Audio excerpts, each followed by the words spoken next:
So recently, I learned about the Google sound effects.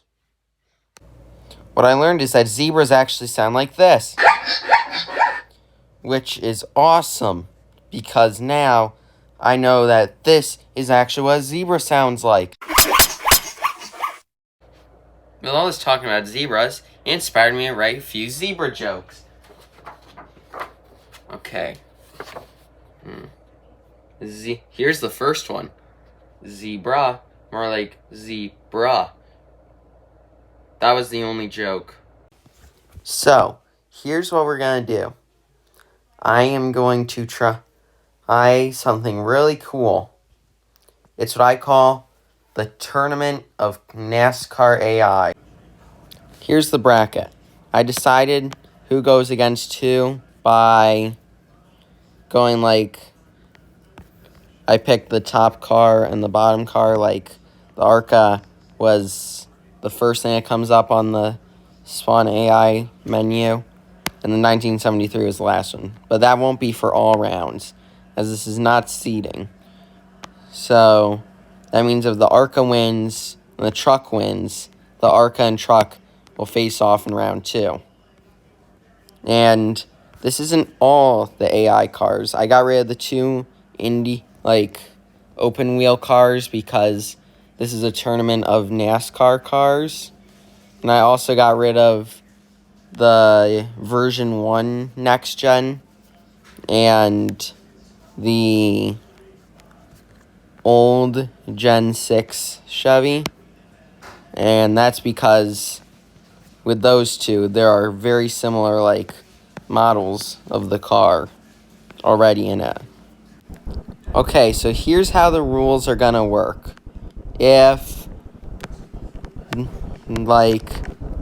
ARCA car wrecks, but the 1973 car does not, the 1973 car will win by default because it made it farther. If both cars wreck, it depends on whichever car makes it farther.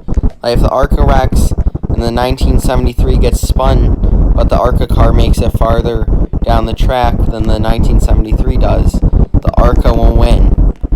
And if neither wrecks, it will be, obviously, whichever car gets across the finish line first. Okay, here we go. And the 1973 goes off with a good start and takes a good lead over the ARCA car. Oh, but the ARCA car, never mind. The ARCA car was catching up, but now 1973 is keeping a good lead. 1973 is pulling away, but that ARCA car is drafting, so anything could happen. So far, not really much competitive of a battle, but who knows, because this can be quite surprising. Oh, the 1973 into the wall. The 1973 goes around. The ARCA just falls out of existence. The 1973 is going to win somehow, spinning around and around. Next up is a truck versus 1987. And if this is anything like the ARCA versus 1973, once they cross to that part of the track, this is going to get really entertaining. And here they go.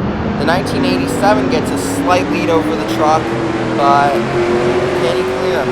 Yes, the 73 from 1987, that's really confusing. Takes the lead. What if it's the 73 from 1987 versus the 1973 with no number? Also, the 73 has taken a lead, and the truck's using the high lane, so not really going to be drafting. Oh, the 1987 goes around. Oh, that's going to give the 25 truck the win. The truck wins. The 1987 crumbles under pressure. Now it's Gen 4 versus the car of tomorrow. And coincidentally, it's Kyle Busch versus Brad Keselowski, who used to be quite rivals. And also, kind of coincidentally, they're both racing in Hendrick Motorsports cars. So this could be a really crazy battle. And both cars seem to get to a pretty good starts, but Kyle Busch, the Gen 4 Kyle Busch car takes the lead. Oh, and the Keselowski car tomorrow is already getting sideways. But he has the lower lane. But now Kyle Busch is blocking. Will the Kyle Busch car tomorrow keep the lead? Or will the Brad Keselowski... Oh wait, no. Kyle Busch isn't in the car tomorrow. But the Brad Keselowski car tomorrow is right next to Kyle Busch Gen 4. This is our closest race yet. And Keselowski hits a ramp, saves it. This is going to be a close battle. Right now, the Kyle Busch Gen 4 has taken quite a lead after the Keselowski car tomorrow hit a ramp.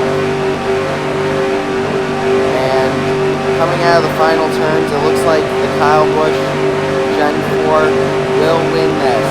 But you never know. Anything can change. But here they come down the front stretch, and the Kyle Busch Gen 4 is going to be moving on to the next round. Now we have 1990 versus Gen 6, and coincidentally, this is also a Brad Keselowski car, facing a Jeff Burton car. And this could be a competitive race if it's anything similar to that last one we saw. And they start, the Gen 6 Mustang takes the lead early and blocks the 1990 car. Oh, that Gen 6 seems to be a little bit hard to steer though, compared to 1990. But right now, it looks like the Gen 6 has a pretty big lead. That 1973 had a lead similar to this, and so did the 1987. And both of them ended up having problems, but the 1973 did win. Oh!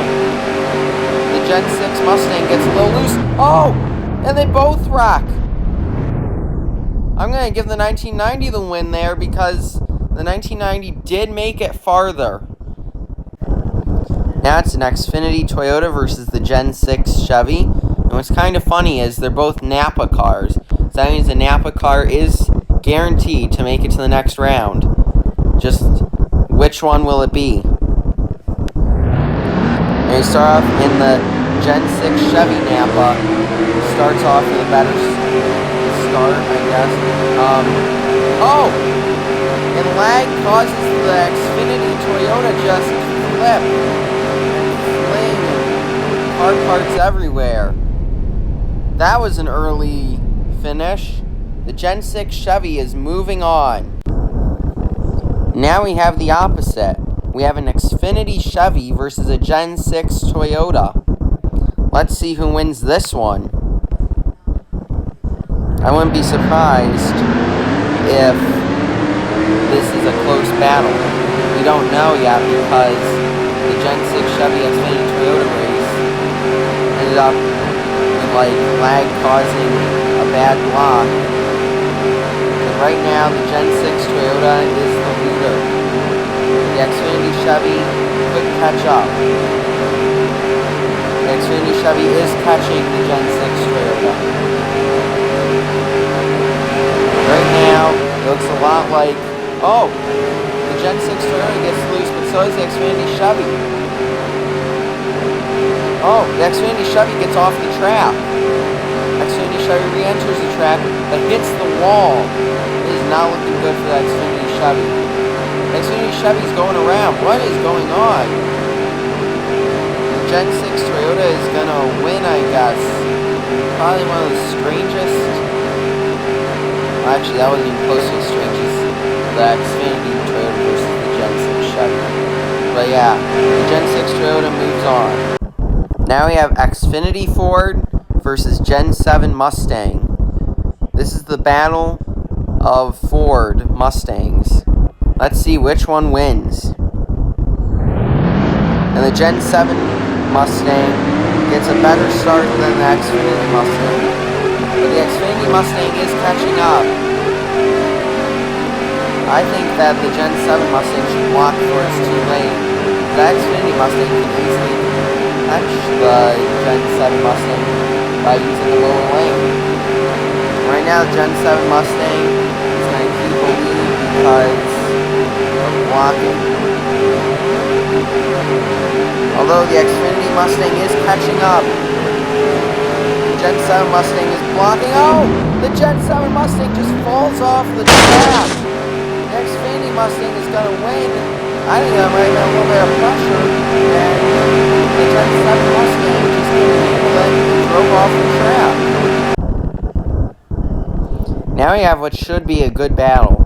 Gen 7 Toyota versus Gen 7 Chevy. And the Gen 7 Chevy takes an early lead against the Gen 7 Toyota. Oh, a little bit of block. And the drivers of these cars, Austin Dillon and Tyler Reddick, were mad at each other after a race over the summer. They used to be teammates, so this could be an interesting battle. And the Gen 7 Toyota goes on the inside to take lead, but the Gen 7 Chevy takes it right back. The Gen 7 Chevy is currently leading, but who knows what will happen. They're both in the grass. Which one will get back on track? Oh, the Gen 7 Chevy and the Gen 7 Toyota both are wrecking. The Gen 7 Chevy and Toyota both go around. The Gen 7 Toyota just hold on. Yes, the Gen 7 Toyota makes it farther and moves on to the next round. Okay, here is the round of 8 bracket for next video. Hope you guys enjoyed round 1. Please like and subscribe. If I can, I probably will upload the remainder of the tournament in one episode, but if it's over 10 minutes, I might have 2 more videos coming. Good game, and goodbye.